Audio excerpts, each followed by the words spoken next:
Faransi jamana saba ne o ye Mali, Burkina ani Niger ye.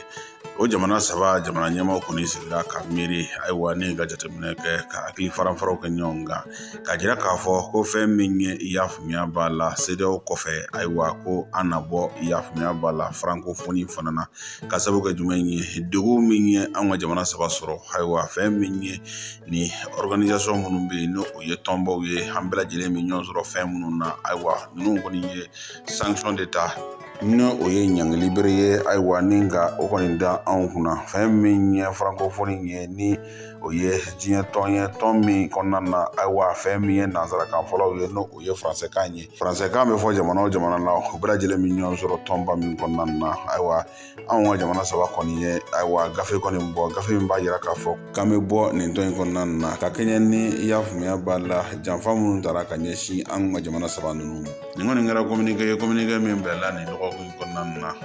a ye se ka laɲini tɛ dɔwɛrɛ ye jamana saba minnu ni olu ye ɲɔgɔn sɔrɔ a la an bɛ se k'an ka yɛrɛma hɔrɔnya sɔrɔ cogo min nɔ jamana ninnu bɛ se ka fiɲɛ bɔdaw sɔrɔ cogo min nɔ tani ka segin bɛ se ka nɔgɔya jamana saba ninnu na cogo min nɔ